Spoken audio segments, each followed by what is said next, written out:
The blade is there to guard those boundaries. Here's my license. Why don't you come and get it? Drop the knife. Fuck you.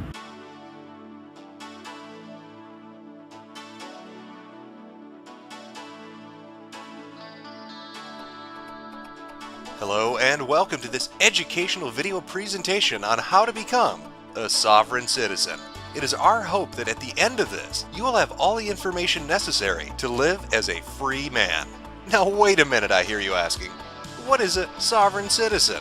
Well, simply looking at the etymology of the word gives you a better idea of what it is. Basically, it's living the life that Jesus and George Washington wanted you to live. And by paying close attention as we go step by step, you're going to understand how to exercise your rights, recognize your rights, and deal with law enforcement on the scene. Did you know that most people are unfamiliar with the fact that police officers are child-hating baby rapists? It's true. Would you take a ticket from a baby rapist? I certainly wouldn't. And after this video, you won't either. So enough with the introductions. Let's get into the video.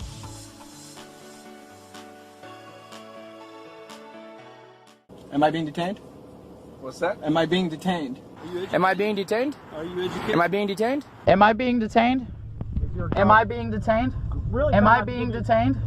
These four simple words are all you need to remember when you encounter a police officer. They act as a constitutional ward against being arrested. In fact, when a police officer hears you say, "Am I being detained?" they are legally obligated to leave you alone, no matter what the circumstance. However, occasionally you're going to run into a police officer that does not follow the color of the law. Okay, I hear what you're saying, but there's no law that states that I need a driver's license to drive a vehicle. I need to see your license and proof of insurance, sir. Can you prove that I'm driving? Remember, your typical police officer is mentally handicapped. Because they are so incredibly retarded, barely 90% of the national police force is capable of reading. That's 90% illiterate. Asking them a question will confuse them long enough for you to leave the scene. If that doesn't work, try jingling some keys in their face. They love to play with shiny things. But let's say, for the sake of argument, that the police officer still has not left you alone. You're going to need to explain to him that you are a free man, and that free men travel. They don't drive. It's just, sir, I don't feel that I've done anything wrong. I'm just a traveler. I'm trying to travel. I just dropped my daughter off at school. I'm just trying to travel back home. Am I driving? Yes, sir. No, I'm not. I'm traveling. This is my automobile that I travel in whenever I feel like traveling. And this is my homemade plate, which I have made. Now these three simple rules, am I being detained? I am not driving a vehicle. I am a traveler, are usually enough to get you out of any situation, whether it be a high-speed chase or a double homicide. But just to be safe, always ask them for a business card. Okay, I don't tell you anything. Really? Yeah, you don't know how it works, do you? Let me see your. I don't. Let me see your card or something with your name. I'm going to give you my name. In fact, I'm going to put it on the parking ticket after I tow your truck away. I need business cards. I need business cards. I need your business card, though. I need your business card. He's giving you a card right here. I need your business card. Who are you? We're from the Sheriff's Department. Yeah, who are you? Sheriff's Department. Who are you? And of course, the most important thing to remember, they don't have jurisdiction over you. Let me see your hand! Who are you? The police, come here! No, I'm not in your jurisdiction. I'm in my own jurisdiction. Don't pull that gun out on me. You have no jurisdiction over me, okay? You're in my jurisdiction. You're in my jurisdiction, okay? I don't do what you say. I'm a king. Kings don't take orders, all right? That's right, he's a king. In fact, all sovereigns are kings in their own right. Now that we've learned these 5 essential bullet points, let's take a look at some real-life examples and see what they did and did differently. Nope, I'm leaving. Don't get in front of me. You're pulling your gun on me? Okay, he's pulling his gun on me. Everybody, I have not done anything criminally wrong. He's pulling his gun on me. No. No. It's off. Parking brakes on. I'm no threat. I'm no threat. They're pointing their guns at me just because I don't have the right plates on my car. That's why. You guys don't have this authority. You're gonna break my window. I'll open my door. Don't! Ow! Asshole! What the hell? Get out of the car now! Okay, they just broke my glass. See that? Beautiful. Good job. Get out of the fucking car now. I have nothing on me. Oh, you're gonna cut me. Don't. I'll open the door. You're gonna cut me. You're going to cut me.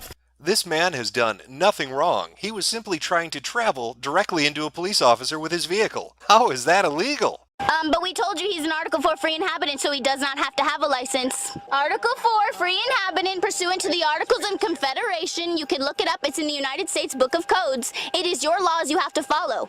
I'm gonna get out of the car and walk down to that house. No, you are not free to leave right now. Are you saying you have authority over me? Yes, I do. You have proven authority over me. Yes, I do. How did you do that? The County of Imperial through the sheriff.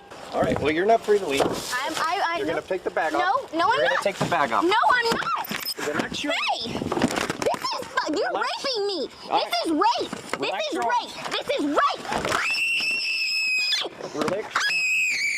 Now this is some advanced level sovereign citizenry. Not only did this young lady remember to mention the Articles of Confederation, she also screamed rape, which is what you should always do anytime a police officer touches you. It's your God-given constitutional right. I have reason to believe that crime is afoot because I can smell marijuana coming from this vehicle.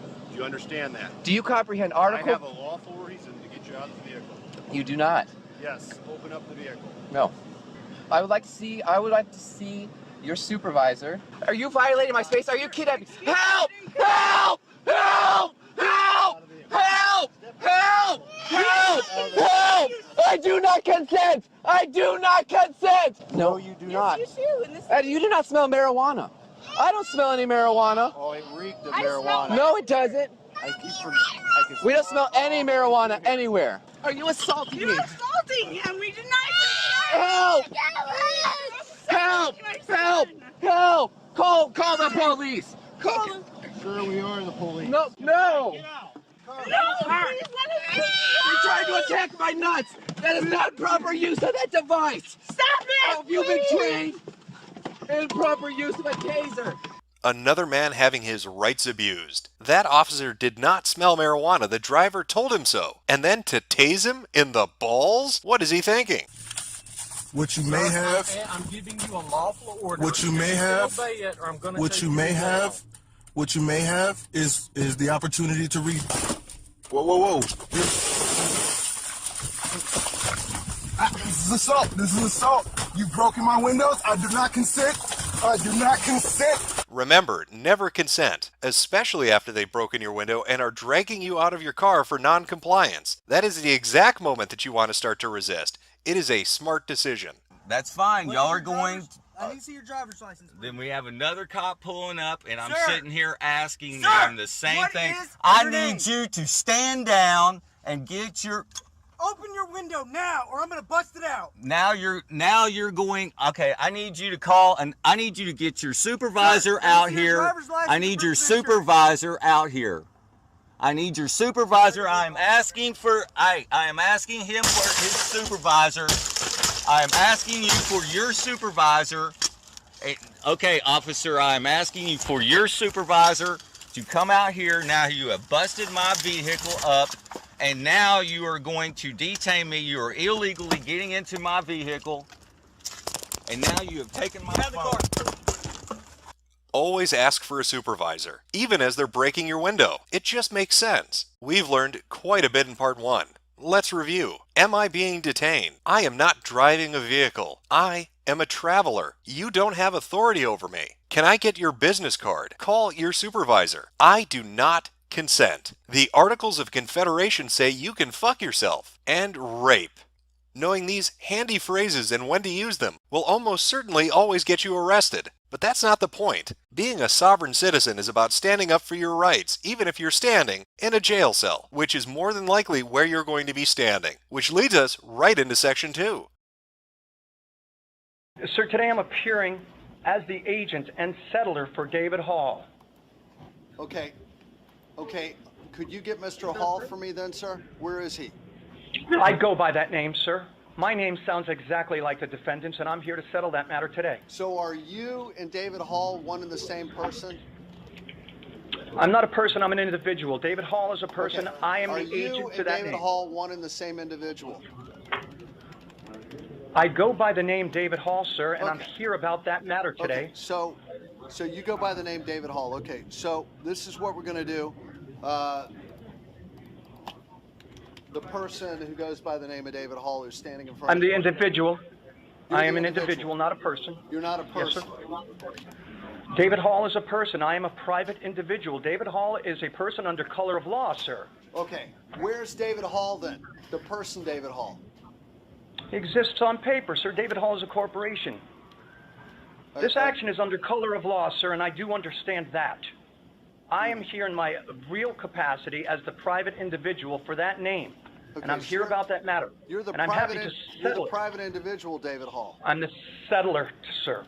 You're the I'm settler, the settler. David Hall. Always remember, never show up to court as the person or corporation that you are, only as a settler, agent, or individual. That is an amateur mistake, and one that will cost you dearly. I am secured party under a UCC filing at the Secretary of State, 201-308-717-006. Okay. I am secured party to David Hall on the record and through a filing at the Secretary of State, sir. I appear here today as the settler, agent, not the person, but the individual. And I don't think I should have, you understand the So difference you're the between a settler, person and an you're the individual. agent, and you're the individual, but you're not the person. Is that correct? Correct. But May I make a correction, sir? Go ahead, sir. Yes, I'm traveling. You said that you used the term driving, and I was traveling, sir. Always make sure that the courtroom is aware that you were not driving, you were traveling. They need to read the Articles of Confederation and the Constitution. Try to have a copy handy on you. It helps. What do you For the think record, your remedy my is? remedy is being denied. For the record, I am the real individual, and this action is under color of law, and I don't understand this color of law action. Okay. Well, have a nice day. Thank you. It looks like the judge left the courtroom. Do you know what that means? That's right. You win. We're going to take a recess. Thank you. Thank you. All rise. How long? How long, sir? I don't have all day. Thank you. I have things to do. We'll take the court. Yeah, actually, please note that the judge has abandoned the court. He's abandoned ship, and I, as the sovereign in this room, claim authority. Case dismissed with cause and prejudice. Anytime a judge vacates a courtroom for any reason whatsoever, it is a default judgment in your favor. Congratulations, you're not going to prison. You are not God. You have no jurisdiction over me. God's not worried about cameras, sir. I am. All right. Well, why are you worried about cameras? Because you want to do something Against the wrong? rules. Because you want to do something wrong? Because if it's against the rules, that means it's because somebody intends on wronging somebody else. Because they're afraid of being held accountable. P. Barnes. It's a nice speech, but you're still not coming in. Well, On occasion, you're going to encounter hired thugs known as bailiffs in a courthouse. They are fraudulent and have zero authority. You can disregard anything they say and there will be no consequences whatsoever. please step aside. I'm going in. No, you're not going in. Don't touch me. You're not going in, sir. Let the record show that you just battered me. Step back. And you're using... A few other important details to remember as a sovereign citizen being taken to court. You are never at fault. Nobody knows the law as well as you do. The police officers are incompetent. The judges are incompetent. The bailiffs are incompetent. You are a genius, and you need to let them know that every single opportunity you get. Coming up on Tape 2, we're going to discuss how to use your body as collateral to pay off your debts. Never owe anybody money ever again, because we're going to teach you how the U.S. Treasury works. I'm going to send my first accepted for value today. A lot of people across the world have been sending these in to pay bills with effectively their signature by accessing their Treasury bond account that was created with their birth certificate. Get away from here. Get out of my house. Drop the razor. Drop it. What he's telling you is, don't invade my space or I'll attack you.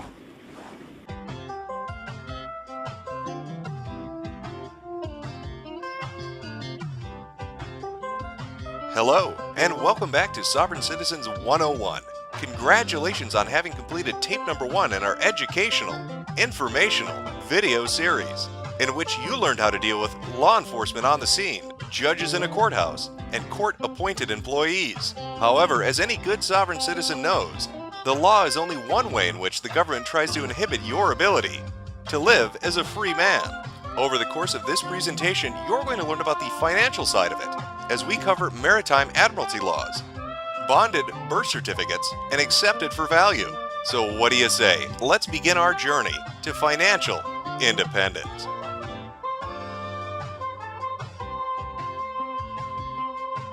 All ships are named after females. Ships give birth at the dock. Your mom gave birth at the dock. Your mom had contractions, put you under a secret contract. And she goes to the maternity ward, which automatically makes you a ward of the state. You know, it's a foreign embassy. Hospitals are built on foreign embassies. You come down the birth canal, water. You have a navel, your belly button, all water. Two people have come together as a partnership and created a product under Maritime Admiralty law. Maritime Admiralty law is what's known as the law of the water. Let's look at how and why a form of law that is fashioned to govern corporations, businesses, and vessels has imposed its rule over natural human beings. This is all done through a form of word magic. The Barron's Dictionary of Banking Terms defines a certificate as a paper establishing an ownership claim. So right there, we notice that everyone with a birth certificate is defined as being owned. People are used as collateral with other nations because the U.S. is bankrupt. That's correct. We are living under a Maritime Admiralty law system in which your parents were tricked into giving birth to a seafaring vessel, all because the United States is bankrupt. But it's much more insidious than that. The United States, the country, or what everybody thinks is a country, is actually a corporation. They're a bankrupt corporation, and they've, in order to stay in business, and it is a business, they had to put up some collateral in 1933 after they already put up the collateral for the states and the federal government, the sovereignty for that. So what they did is they made you into a corporation. They brought in what's called international maritime law, or the law of the water. They drew the water lines back. After 1933, the United States stopped being a nation and became a corporation, a bankrupt corporation that used the water level to dictate how we'd go forward financially. But why would they do this? The banks control the currencies. It goes back to the water, like always, everything water. The banks control the currency of the water. The word liberty means permission to leave the ship. The word arrest means to hold a ship in its port. Government, you know, vern is green. Go to the green mine is what government means. It's abracadabra. Expecto disappointment, because we are living in a slave system in which we are chattel. But how can we fight back? How do we take down this bankrupt corporation known as the United States of America? Well, the first step is in understanding what a bonded birth certificate is. Now, most birth certificates in most countries, in fact in all countries, are used as bonds. That's human capital. It can be used as a fungible instrument that can go into a private placement program. You can get your birth certificate monetized. You do not have to be a wage earner and do your 40 hours a week slavery routine. You don't have to do that. You heard correctly, folks. You can monetize your birth certificate. Think of your life as a television show in which you can place ads wherever you like. But let's go into more detail. Just how much debt can you wipe out with your birth certificate? You can definitely wipe out your any debt, whether it's judgments, lawsuits, credit card debt, child support debt, traffic tickets, anything, any violation, any charges with your birth certificate. Why is that? Okay, let me begin with this interesting blog that my friend Yarrow has posted on Facebook. They always want your signature. Why? Because that has a lien on that. Okay, they put a lien on that signature, and they've already done that. And that signature is worth millions or billions of dollars. I mean, I don't even want to get to that. I would say limitless, because we're limitless. Why is that, you're probably asking? It's because we come from the earth. We come from the earth. And how you're able to forgive their debt, is by signing it with your golden signature. I bet you didn't know your signature was golden, Earthchild, but it is. You are worth millions and billions of US dollars. So how do we take that capital under Maritime Admiralty laws to pay off debts to the IRS and our living expenses? Well, it's quite simple actually. We use accepted for value. Accepted for value is basically using your birth certificate bond that they created when a few days after you was born, that the government has been using for collateral. Is you're going to take that and you're going to discharge all of the debt that you're in. If you want to do it for any sort of bank loan, you could do it. If you want to do it for your credit card, your debit card, you could do it. Student loans, I discovered it works for that as well. Amazing, isn't it? I bet all this time you were using your money from hard-earned labor to pay off your debts and bills. Well, worry no more, because you can cast aside your financial responsibilities by following these simple steps. Now this is going to be a print overlay. You're going to have this on your computer, and then you're just going to print this onto whatever bills you have, and then you can just send them out. It's a great little handy way to do it. And then you have the line to sign it, and then you have something else to write money order. Okay, accepted for value. Right here you're going to put a line, and you're going to leave that line there because this is where you're going to sign it and date it in blue. Now you're going to put your all cap name, okay? So I'll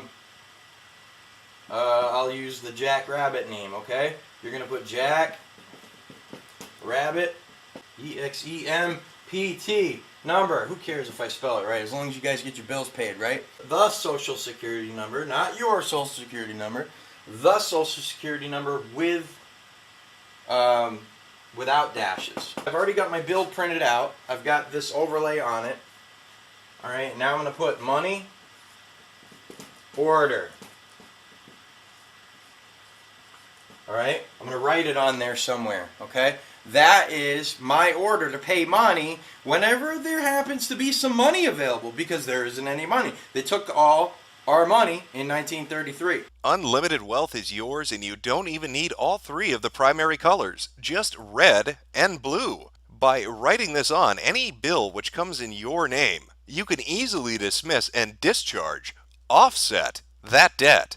Accept for value, accepting for value, returning for value, / returning for settlement. Notice to agent is notice to principal. Notice to principal is notice to agent. Notice of tender for set off. If for any reason you do not understand any of these statements or warnings, it is incumbent upon you to summon a superior officer, special prosecutor, a federal judge, or any other competent legal counsel who will immediately explain to you the significance of this presentment as per your duties, obligations, and respect to this private and public securities instrument. Service by any other manner will be deemed effective on its face. Executed by King, this 20th day of March 2012. This is my will. Let it be said. Let it be done. Well, clearly, this was a lot to take in. We've learned quite a few things. The United States is a bankrupt corporation who, fearing their inability to pay their own debts, decided to use Maritime Admiralty laws to declare you a shipping vessel and then use your birth certificate as collateral in trades with international entities such as other nations and corporations. But by understanding this, you can use your own bonded birth certificate to pay off any and all of your debts by simply writing on any envelope or bill that comes to your house, accepted for value. By understanding each of these things on this list, you can take back control of your life, you can implement word magic, and you can be financially independent. This officer is dead. Why? Very simply, he wasn't prepared.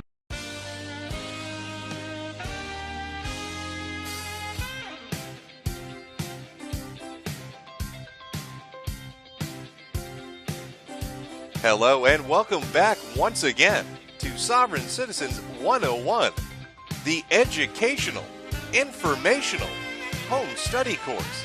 In tape number 1, we learned how to deal with the police as well as the judicial system. In tape number 2, we learned about financial freedom and how to use our birth certificate and social security number to pay every and all debts we have. But it's one thing to have the information, it's another to live it. And in tape number 3, we're going to be looking at a profile in courage. We're going to be studying under the mastership of Winston Shroud. Mr. Shroud, a worldwide recognized speaker on sovereign citizenship and self-made businessman who offers solutions in commerce, a private lecturing tour, and online educational series, has dedicated himself to living the dream. And I think that's a life you and I both can agree we all want to participate in. So join me on this journey into learning how to live the best life, how to live the free life, how to live as a sovereign citizen. The only reason why anybody is in jail is because they didn't pay their debt. So if you take the court case, the order, whatever it is, accept it for value, return it back to the party, which would be the clerk of the court, and the clerk of the court does not supply a check for your endorsement, they are in default, they're in dishonor. So we're going to accept it for value and do all these things to it, but then we're going to charge it to the party that created the bill. Because once it's charged, now the interest could be returned to the principal and you get a zero balance. Because this paper process of affidavits and liens and all this kind of stuff, this is a substitute for the dueling field. Any of you ever fought a duel? We used to get presentments from the IRS, and they wouldn't send the check. And so we used to write back to them and say, thank you very much for what you sent to me, but you didn't send me the check. Well, after a period of time, they started sending the check. They do. Yeah, it's on there. All right.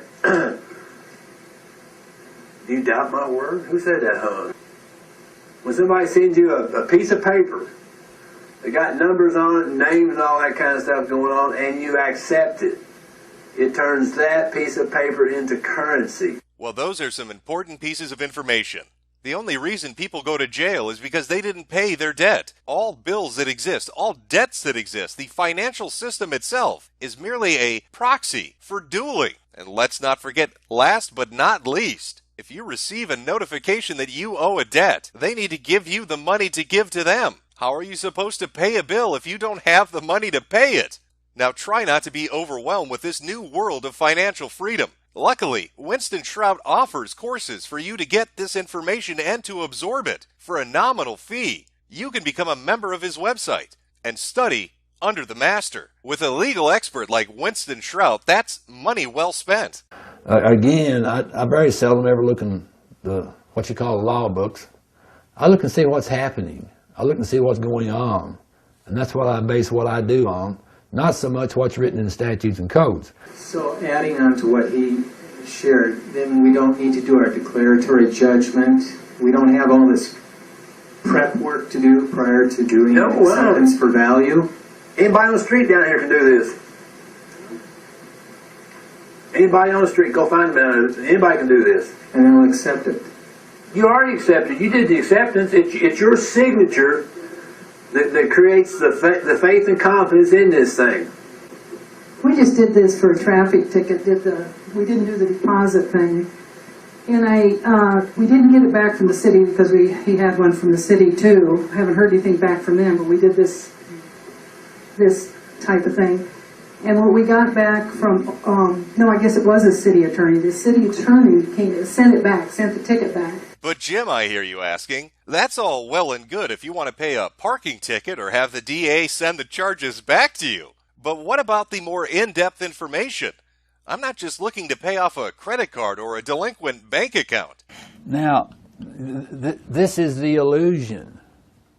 This is the illusion. Because the birth certificate is not a birth certificate, it's a death certificate. That's what it is. How do we know it's a death certificate? Because it's a tombstone.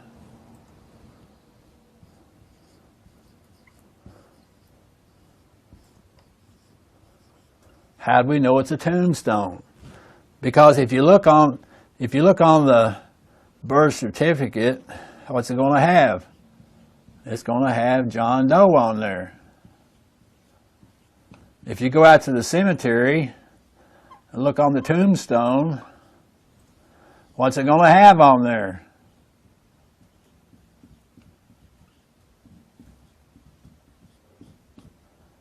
So that's why we say that the birth certificate itself is the death certificate, because the entity on the birth certificate is the same entity that's on the tombstone. When a child is brought into this world and breathes the breath of life. The mother delivers the baby into the state official's hands, who is known as a medical doctor. Following that delivery, an application is filled out by the mother, wherein she makes an application for a live birth. And so that application for a birth is the entrance of the baby into the Admiralty. All of these all capital letter acronyms or names, as it were, are all the same party. In other words, this entity right here is the same as the United States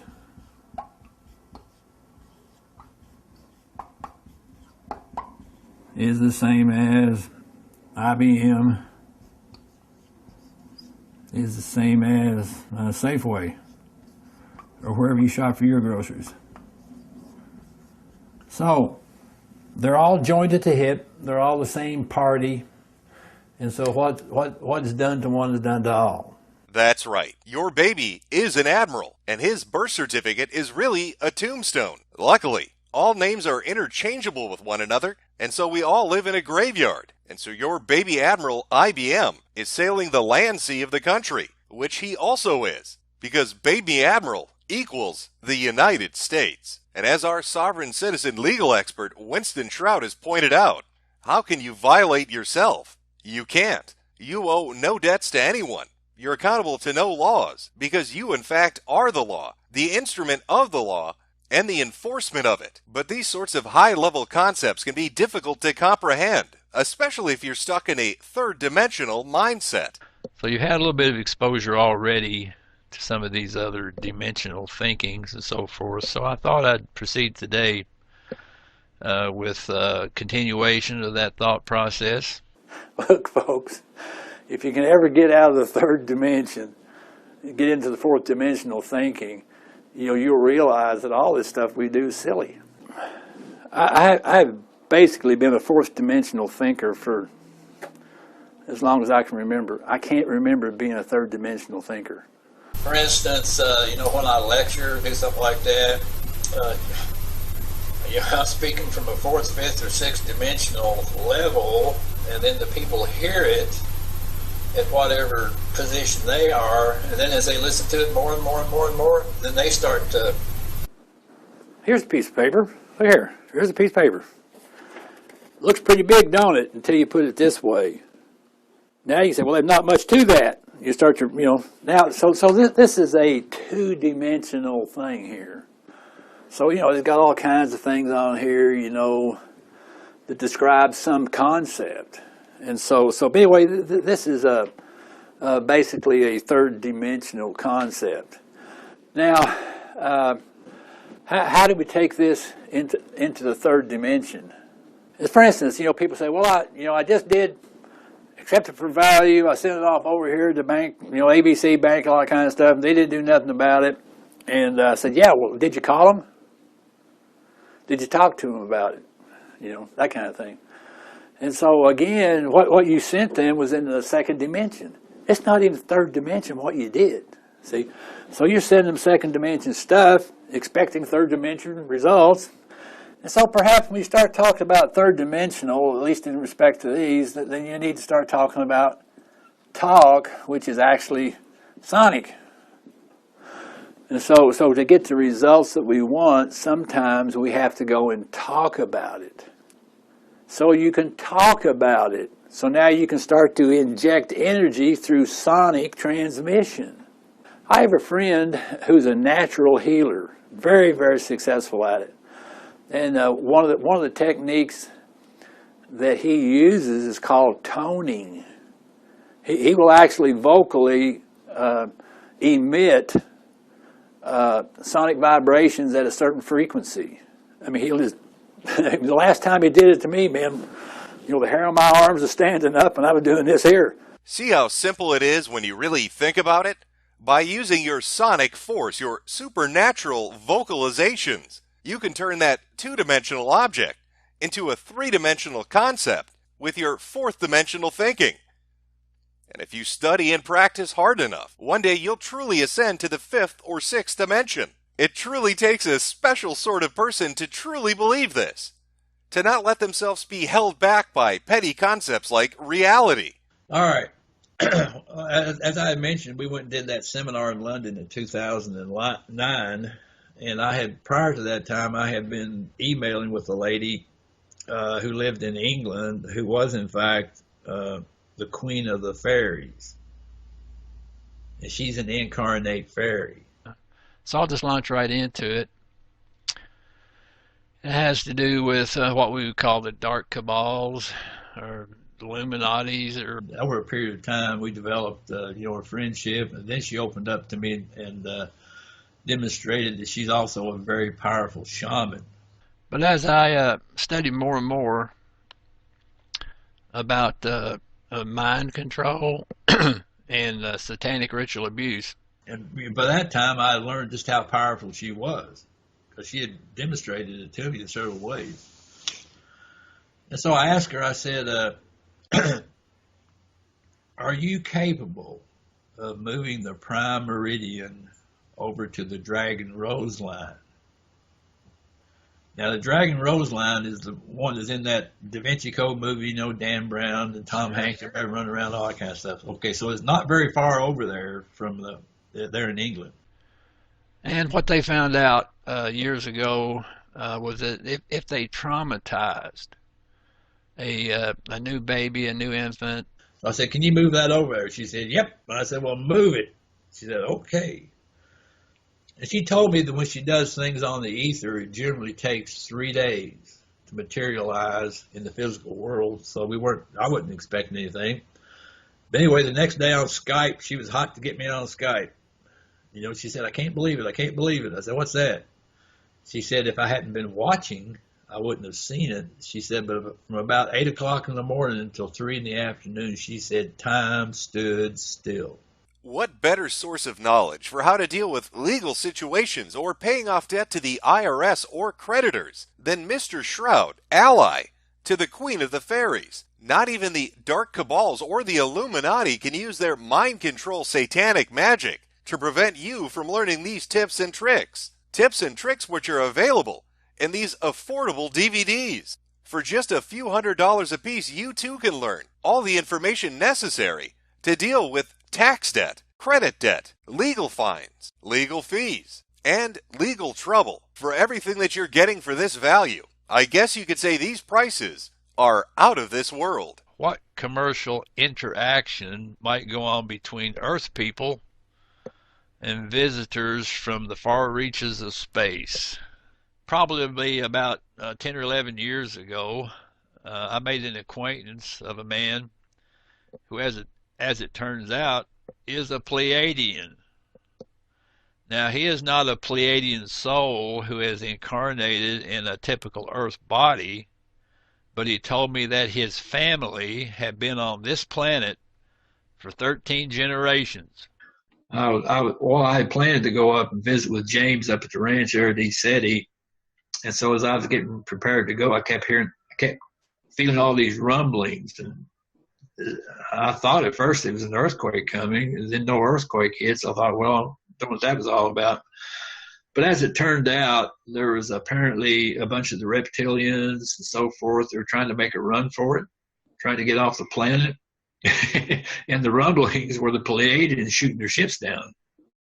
There's another trusted friend of mine revealed that he was visited since 2009 by 3 Pleiadians right in his front room. And so I understood there was about like 1,000 ships that were destroyed in that effort, which was a major thing. As I mentioned, Tolek and Simon and some of those others had reported that there were only like 120 reptilians left on the planet. Most of them got blasted out of the air by the Pleiadians. So the Pleiadians are having a major, and these are fifth dimensional Pleiadians, as I understand it. And it appears that the messages from the ETs, some perhaps from Pleiades, some from Andromeda, Sirius, and so forth, are spoken from a higher dimensional thought process. So many of the things which have come, for instance, seem to demonstrate a fourth dimensional logic and reasoning. And then another one of my friends, the ex-CIA sort of fellow, told me that he used to go down to Peru to interact with the Pleiadians who land there on a continual basis. And I have to say we do have help from external sources. Some like to say ET, some like to say angels, some talk about prophets or ascended masters or a whole host of entities. Anyway, another acquaintance that I had made, actually a native man from the Northern Utes up in northern Utah, had told me about little men who fly around up there on flying discs, gathering up radioactive materials in the mountains up there. And we also had other ambassadors who have come on this planet from Venus. And another friend of mine told me about a visitor who had come into her home from inside the hollow earth. Apparently she was very tall, or he was very tall, but luckily the house she lives in has a 10-foot high ceiling. Actually, in one of my previous existences, I was in fact a fifth dimensional Pleiadian. And so I kind of have that in my blood, which I have to work on because I have to get my mindset out of that in order to function in more of a spiritual way than I had when I was out blasting Pleiadians. And it's in galaxies and heck, maybe even from the whole universe. Our message to our space friends and family, to the extraterrestrials, to the ascended masters and other interdimensional beings is, come on down.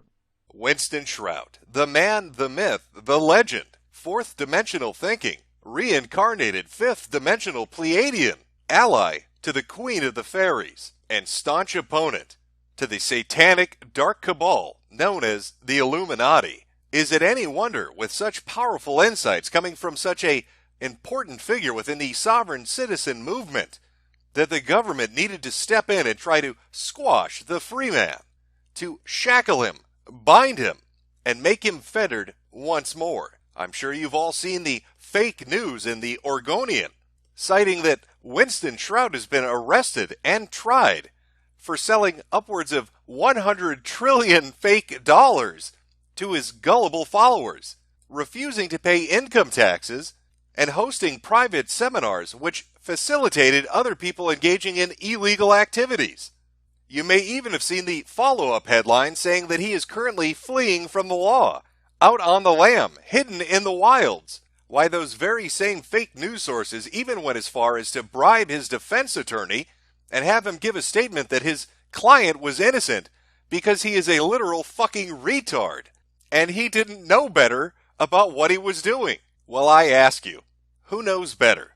The United States government, its judicial system, and its civil courts, or Winston Shrout and his friends, the Pleiadians? I think this whole thing, the information I'm getting from, how shall I say, the star people or the people on the other side, is that this whole thing would be wrapped up very close to May the 1st anyway. And so it's, things are good. Put it that way.